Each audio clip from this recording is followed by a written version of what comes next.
The wedding planning meeting was supposed to last an hour. 3 hours in, my sister Kavya still hadn't acknowledged my presence beyond pointing toward the kitchen when Mom asked about refreshments.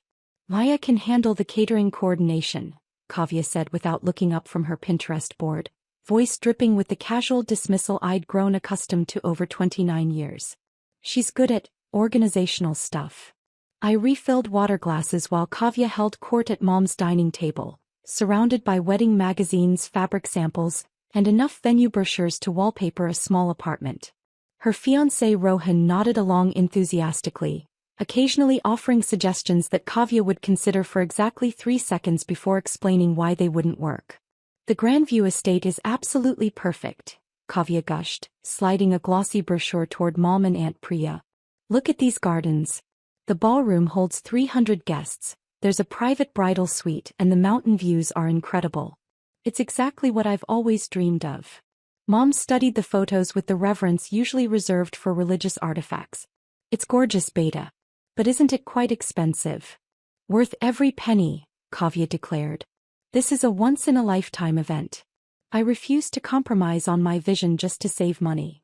I paused in my water refilling duties, recognizing the Grandview estate immediately.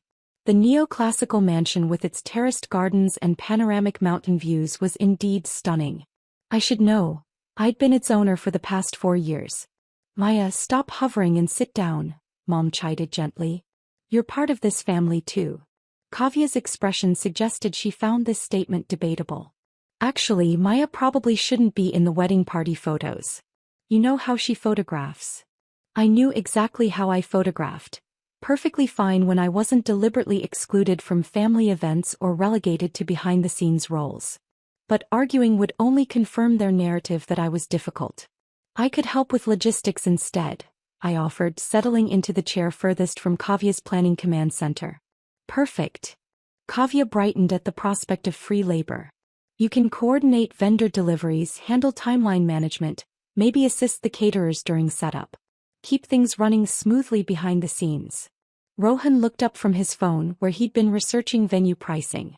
Babe, the Grandview estate starts at $50,000 for Saturday events. Are we sure about this? Kavya's smile faltered for exactly 1 second before reassembling into determined optimism. It's our dream venue, Rohan. We'll make it work. Maybe we should look at some alternatives, Aunt Priya suggested diplomatically. There are other beautiful venues that might be more budget-friendly. No. Kavya's voice carried the steel that had gotten her through law school and into her current position at a mid-tier firm. I've been planning this wedding since I was 12. The Grandview estate is perfect and I won't settle for less. She pulled up the venue's website on her laptop, narrating a virtual tour for the table. Look at the great hall with those crystal chandeliers. The ceremony can be in the rose garden, reception in the ballroom, cocktail hour on the terrace. It's like something from a fairy tale. I watched my family fall in love with a property I'd rescued from bankruptcy and transformed into one of the region's premier event destinations. They had no idea that the fairy tale they were admiring existed because I'd invested 2 years and several $1 million bringing it back to its historic grandeur. Have you contacted them yet? Mom asked. I'm calling Monday morning, Kavya said. The wedding coordinator there is supposed to be incredible. Someone named Sarah Chin who's planned events for celebrities and politicians. Sarah Chin was indeed incredible. I'd hired her personally after she'd coordinated events for 3 Fortune 500 companies and a governor's daughter. She reported directly to me through our property management company. What's your backup plan if they're booked?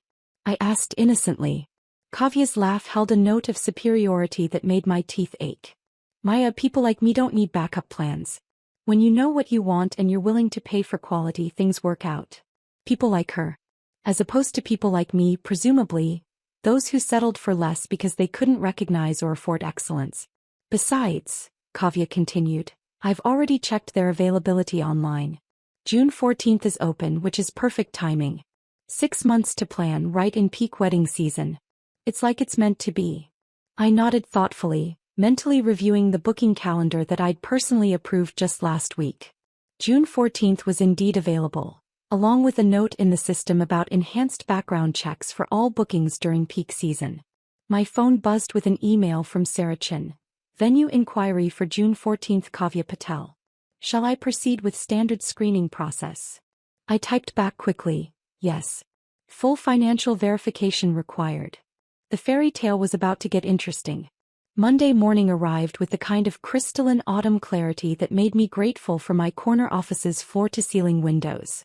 From the 32nd floor of downtown Portland's newest high-rise, I could see the mountain range where the Grandview estate sat nestled among old-growth forests and carefully preserved meadowland. My assistant knocked and entered with the morning's priority files. Sarah Chin called about the Grandview booking inquiry. She wanted to discuss the application before proceeding. Put her through. Sarah's voice carried its usual professional warmth. Good morning, Maya. I wanted to flag the Patel inquiry before moving forward. Standard financial verification shows some concerns. I pulled up Kavya's file on my computer while Sarah outlined the situation. My sister had submitted an application claiming a household income of $180,000, respectable for most venues, but insufficient for a $50,000 event at the Grandview estate, especially when combined with existing credit obligations. She's listed her occupation as associate attorney and provided financial statements that don't quite support the booking she's requesting, Sarah continued diplomatically. Through my office's smart glass, I could see my reflection alongside the mountain views. The woman my family thought was struggling to establish herself in some computer job, while they celebrated Kavya's legal career as the family's greatest success story. What's the standard protocol for insufficient financial documentation? I asked, though I knew the answer perfectly. We require either full payment upfront, acceptable collateral, or a qualified cosigner with verified assets. Otherwise, we decline the booking and suggest more suitable alternatives. Alternatives that wouldn't include the rose garden ceremony or crystal chandelier reception that Kavya had spent Sunday evening describing in detail to anyone who'd listen. My phone buzzed with a text from Mom. Kavya's so excited about calling the venue today. Fingers crossed. Crossed fingers. Follow standard protocol, I told Sarah. If she can't meet our financial requirements, provide her with our preferred vendor list for venues in her actual budget range. Understood. Should I mention that the owner sometimes makes exceptions for special circumstances? I considered this carefully. The Grandview estate operated as a business, not a charity, but I had occasionally waived deposits for non-profit events or local families facing genuine hardship. Kavya's situation was different. She could afford a beautiful wedding, just not the specific fantasy she'd decided she deserved. No exceptions this time. Standard business practices only. After ending the call, I returned to reviewing quarterly reports from my other properties. The hospitality portfolio I'd built over 8 years now included 12 venues across 3 states, from intimate boutique hotels to grand event estates. What had started as a single distressed property purchase had evolved into a comprehensive luxury hospitality company. At 2 p.m., my phone exploded with messages from the family group chat. Kavya, 2:17 p.m. This is ridiculous. The Grandview estate is being completely unreasonable about their requirements. Mom, 2:22 p.m. What happened, Beta? Kavya, 2:24 p.m. They want full payment upfront or some impossible financial verification.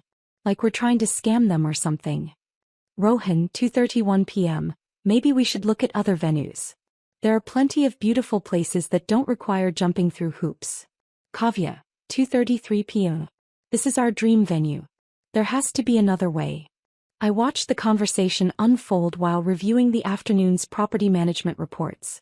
By 3 p.m., Kavya had convinced herself that the Grandview estate's policies were specifically designed to exclude regular people, in favor of trust fund babies and corporate events.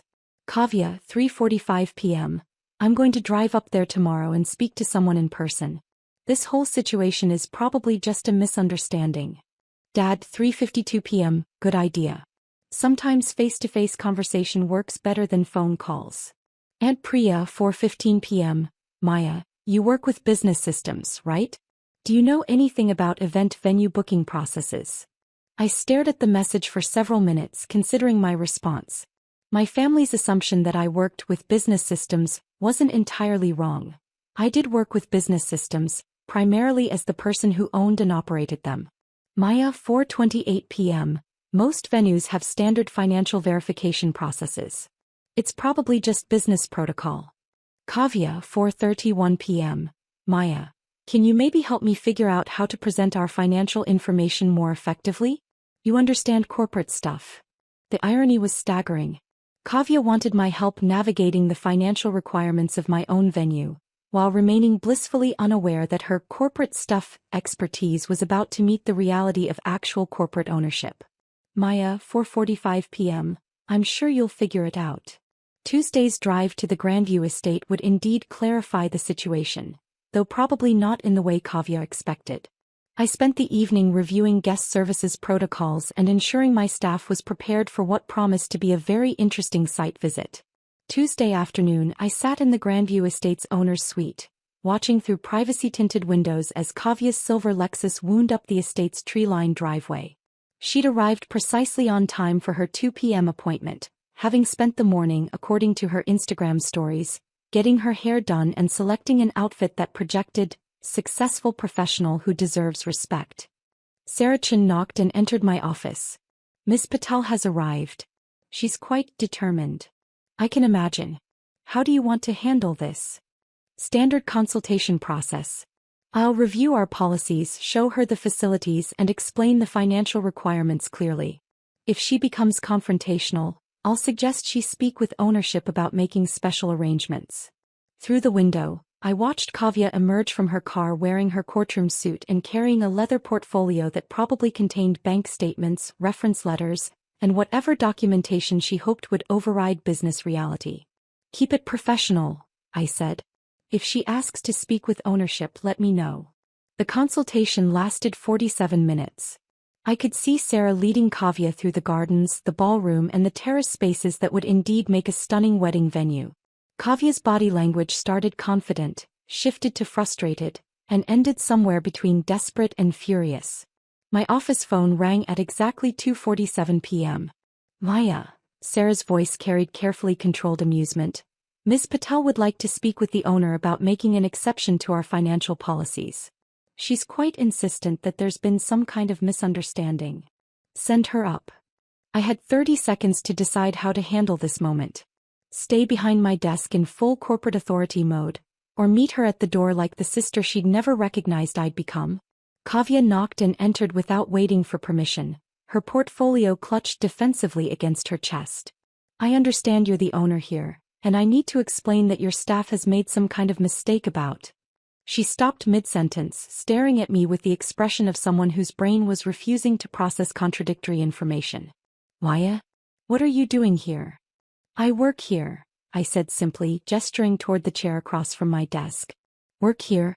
But this is the Grandview estate. This is a luxury venue. You can't possibly. I mean, what kind of work could you? She trailed off as her gaze traveled around my office. The mahogany desk, the architectural awards on the walls, the framed photos of celebrity events we'd hosted, the business degree from Stanford that she'd never bothered to ask about. I own it, Kavya. The words hung in the air like smoke from an expensive cigar. Kavya sank into the chair without invitation, her portfolio sliding from nerveless fingers. Own it? You can't own this place. This venue costs, the booking fees alone, $50,000 for Saturday events, I confirmed. $75,000 for peak season weekends.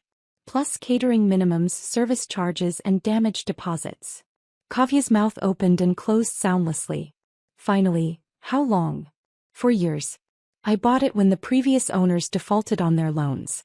Spent 2 years renovating, 1 year building the business reputation, and the last year enjoying consistent profitability. The silence stretched until Kavya found her voice again. The computer job? Tech consulting firm. 47 employees. $12 million in annual revenue. Her perfect wedding venue belonged to the sister she'd relegated to kitchen duties. The conversation that followed was brief and professionally courteous. I explained that the Grandview Estate's policies applied equally to all potential clients, family relationships notwithstanding.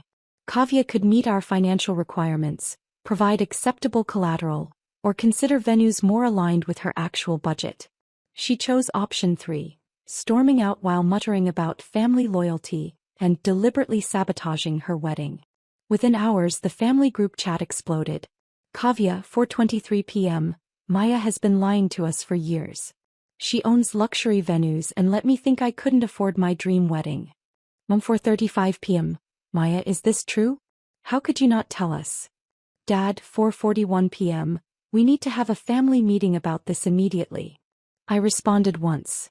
The Grandview estate operates as a business, not a family favor bank. Standard policies apply to all clients. The aftermath unfolded predictably. Kavya's wedding ended up at a perfectly lovely vineyard that actually suited her budget and guest count better than our grand ballroom would have. She spent 6 months explaining to relatives why her dream venue hadn't worked out, carefully omitting the ownership details. Mom struggled with cognitive dissonance between her successful daughter and her assumptions about my computer work. Dad researched my company obsessively, trying to understand how he'd missed signs of substantial financial success. The family dynamics shifted permanently. No more requests for Maya to handle logistics or work behind the scenes. No more casual dismissals of my career or capabilities. No more assumptions about who in the family had made it and who was still figuring things out. Some revelations change everything. This one just made the truth visible.